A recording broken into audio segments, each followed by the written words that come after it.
So hi everyone. Today I'm going to be presenting some joint work with Christian Hildebrand and Philip Winder at the University of St. Gallen. And so something quite interesting happened a couple of weeks ago when OpenAI introduced GPT-5. So I don't know if some of you saw, but there was some backlash online. There was some funny memes that popped up. But it was not because GPT performed less well than GPT-5 performed less well than GPT-4 in terms of sort of the traditional, productivity benchmarks, even though maybe it didn't reach the, AGI level that some people had expected. But it was more about some users noticing that GPT-5 was less warm, less friendly, maybe a little bit less human-sounding than GPT-4. So this is actually a comment by a Reddit user who openly, publicly announced that they were canceling their subscription to OpenAI after it released GPT-5, saying that GPT-4 wasn't just a tool for me. It helped me through anxiety, depression, and some of the darkest periods in my life. It had this warmth and understanding that felt human, and they didn't get that from GPT-5, and so they decided to quit. And so this is actually something interesting that we're seeing more and more, which is consumers turning to Gen AI for emotional support. It kind of promises this safe space for people to, deal with emotions, deal with stress, and kind of build up resilience. And what is particularly interesting is that beyond these sort of dedicated mental health and well-being apps, general purpose tools like ChatGPT are becoming this sort of de facto, emotional support tool. And actually, there's the Harvard Business Review that runs kind of a yearly study on the use cases, like the biggest use cases for ChatGPT. And in 2025, kind of the emotional support and personal advice was the #1 use case, well ahead of use cases like, help for coding or just kind of information retrieval. And one context, and this is actually the context that we use for our research, where this is particularly important or helpful, is the context of online harassment. So US Census data from 2024 kind of found that almost 1 in 2 adult internet users have experienced some sort of online harassment in their life, in their past, and that number actually goes up to 64% among the younger population. So it's clearly a very prevalent concern. And there's not enough resources to help in these cases. There's some ways in which traditional forms of support are trying to adapt to this growing gap. But it's kind of still falls short. And this is due to several reasons. One is that professional care is costly, is hard to access, and it's often kind of seen as almost too much in these more maybe one-off cases or more minor cases of online harassment. There's more and more peer support networks that are more accessible, but they often kind of are inconsistent in terms of their quality and sometimes also perceived as kind of emotionally risky by users. And then there's kind of the problem of the users themselves not wanting to seek help because they kind of fear stigma. We had a great talk on stigma this morning, so they fear stigma, judgment, and maybe also dismissal in the case when this online harassment case is kind of felt as minor. And so basically the key question for our research was, can LLMs provide, like general purpose LLMs, provide the sort of empathic support that can help people cope in these situations? And how does it measure up against, human support? So we're looking at coping self-efficacy as something like we want to build, because coping self-efficacy helps reduce emotional arousal, stress and anxiety, and it also helps boost the confidence to act. So this is kind of the person's ability to sort of take back control and feel like in control and able to do something in this situation. And Albert Bandura and a lot of other researchers have shown that coping self-efficacy doesn't only just arise, from kind of personal skills or training, but it's really about social support, the kind of social support you receive. And what we were looking at as our key mechanism is how the social support makes you feel heard. So when you tell something about what is happening, it's really important that that person, the victim, feels heard during that conversation, because a lot of research has shown that feeling heard kind of creates this safe space, kind of psychological safety, and that helps reduce stress. And it also gives the person a voice, the feeling of agency, so that they feel that they're able to act. And so basically what we were interested in is how can this feeling of feeling heard, this perception of feeling heard, emerge in language. So based on a lot of foundational research in communication and linguistics, we looked at 3 different kind of ingredients that we believe helps make people feel heard during conversations. The first one is perspective taking, so that is more kind of the cognitive angle. So it's creating the feeling that the person understands the situation and the context that the victim is facing. The second is emotional resonance, so that's more the affective side, so the way in which the message is conveyed. And that kind of creates this emotional, shared space and emotional safety, and validates how the person is feeling. And then we looked at a third aspect, which is action orientation, which is the more kind of behavioral aspect of empathy, which gives the person the voice, the agency, and kind of translates this understanding of the situation into actually, helping them take action. And so we approached our research from 2 different sides. So we have 2 different studies. The first one was really understanding how does empathic listening, these 3 ingredients, so perspective taking, emotional resonance, and action orientation, how are they kind of encoded in supportive messages? So that's from the side of the support provider. And we looked at 3 different support providers, LLMs, human experts, and human non-experts. And we collected responses for them, and then did a bunch of linguistic analysis on their responses to kind of isolate these, extract and isolate and measure these features of empathic listening. And then on the support receiver side, so these are the victims of online harassment, we wanted to understand how these features, or whether these features contribute to the perception of feeling heard and the person's coping self-efficacy in the context of this online harassment situation. I'm not going to spend a lot of time on the methodological pipeline, but basically just to show you how we did this, we had a bunch of standardized prompts based on real online harassment scenarios that we pre-tested. There's lots of different harassment situations, and they varied in the type of harassment and the severity level.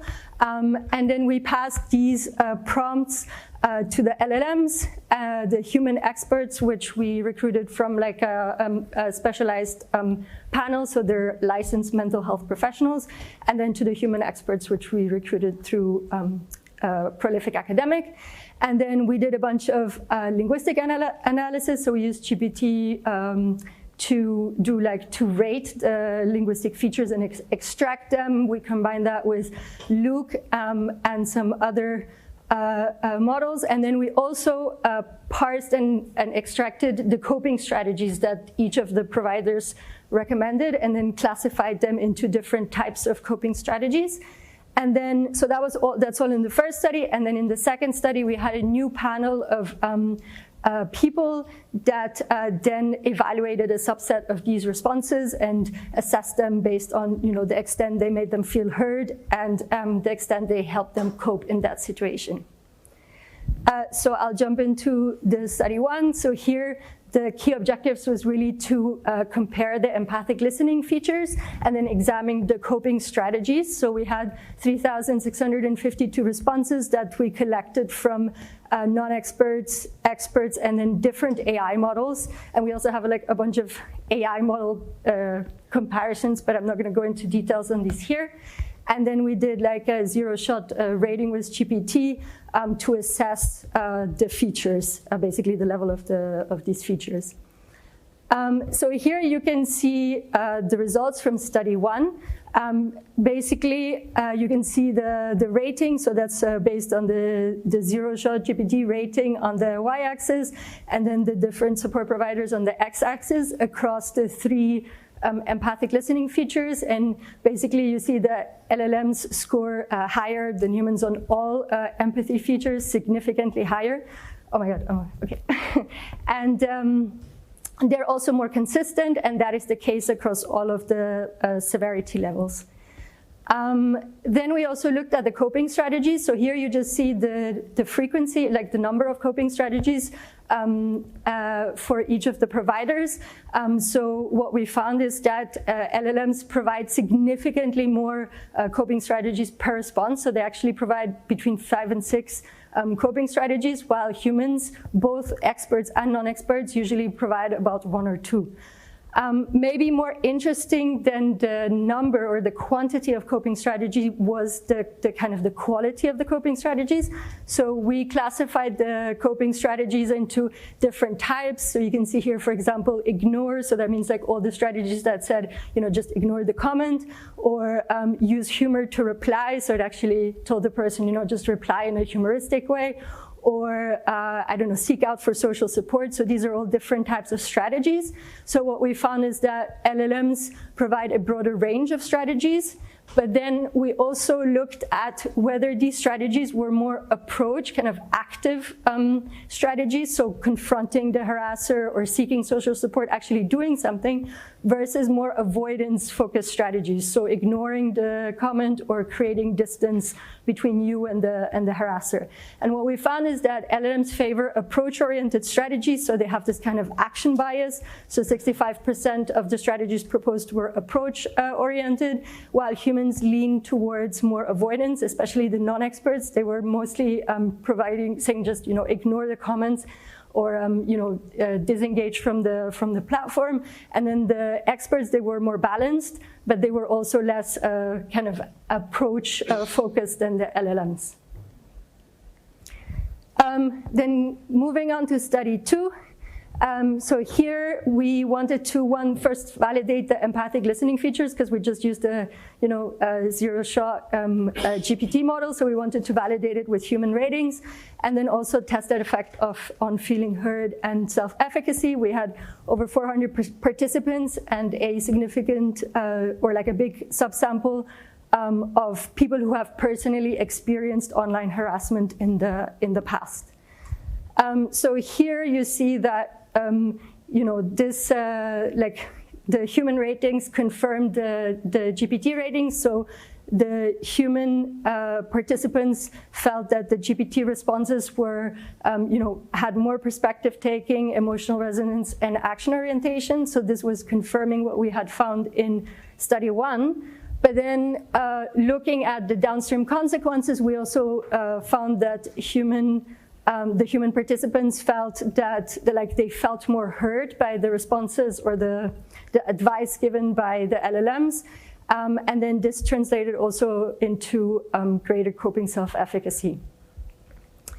And then this actually, we also looked at the different harassment severity levels, and so the results were consistent across harassment severity, but they actually increased in more severe cases. So LLMs became even more effective in terms of increasing coping self-efficacy when the comments were a little bit more severe. And we think that this is due to the high consistency in the LLM responses. So they always kind of follow the template of, including all the empathic features and really providing all the strategies, while some of the humans kind of disengaged when the context became more severe, or the comment became more severe. So in terms of contributions, I think that the work shows that there is a kind of an opportunity for LLMs to provide this sort of scalable adaptive coping support. So we never suggest for LLMs to replace human therapists, but there is a growing gap, and it can play a role in kind of providing support for underserved populations. In this case, I think from a theory point of view, our work is contributing to the literature on empathy by linking features of empathy and language to the perception of feeling heard, and then also to downstream more behavioral consequences on coping self-efficacy. I think in terms of boundary conditions, we're just starting to scratch the surface. We saw that we had an effect between mild and severe harassment cases, so LLMs became kind of more effective in more severe harassment cases, but we're looking deeper into that, and especially also on longitudinal effects. So this was really like a one-off kind of a one-off situation, and now we're starting some work on looking more at the longitudinal effects of these interventions. And then in general, I think the work kind of opens up, broader application of empathic AI. So we have a specific context of online harassment, but I think what we're finding can also be relevant in other contexts, like broader digital mental health contexts, or workplace well-being, or even kind of in a marketing context where customer support maybe deals with more emotionally sensitive or emotionally charged kind of situations. So thank you. I hope I'm in time. Yes. Yeah. Two questions actually. First, should authenticity matter? Because after all, what the model does is to simulate empathic listening, right? So that's the first question. And secondly, whether you thought about your research probably contributing to further entrenching inequalities, because it's almost saying that those who are underserved, well, this is what's within their reach, so sort of, Yeah. Yeah, I think, I completely understand the concern. I think, well, in terms of authenticity, I think if the person feels like feels understood and kind of feels this reassurance, like, some of the comments are like, you're worth so much more, like, focus on your mental health, right? So like, I think it's giving the person kind of reassurance, right? So I don't think that's like, bad. But I think where authenticity really matters is in longer term relationships, right? So there's probably like a point where the model would need to hand off to like a human, so that it doesn't become like an issue, which we're seeing also in some of the media, where then the emotional attachment gets too strong, right? So I think there's definitely that. In terms of the inequalities, I agree as well, but the thing is, it's either no support, right? Because we can't like scale, like humans can't scale, right? I had this discussion actually with a friend of mine who is a therapist, and even she was saying it's like she can't handle all of the cases. So as long as we can't kind of scale the human support, probably some sort of support is better. But again, there has to be like I think it's more of a collaboration question, right? At which point or for which cases would the AI support be well adapted, and at which point would it have to like hand off to a human, right? One more question. Yeah. So much for your presentation. It's such an important, I think, and just one thing I just thought about was about the timing or just the duration of time dimension of the factors. So for example, what matters a lot is also just in time when I need it. We can use this one, because we can use it as long as we want, unlike the human resources are productive. Yes. So maybe is there any way you are just trying to incorporate that dimension into your future direction? Sorry? Is there any like a future direction, your consideration about that dimension or possible? About the future research, you mean? Yeah. So do you have any idea about incorporating those kind of dimension, like possibly incorporate that aspect in your future direction? Or testing? In terms of timing, the timing aspect? Or just that aspect. Yeah, I think the fact, like the way we're testing it now is a bit more conservative, right? Because we're actually like not taking into the account the fact that, you know, they are like 24/7 available. So like that would actually give I think that would give like a, how do you say, a negative impact on the human support, right? So it's almost like more of a conservative test of like not taking that. But I think it's absolutely a consideration why people are reaching out to LLMs, right? Like in the moment, like maybe you can't get an appointment with a therapist until the week after, right? So it's not just, I think it's not just about like not having access because of cost, but it's also like this availability question,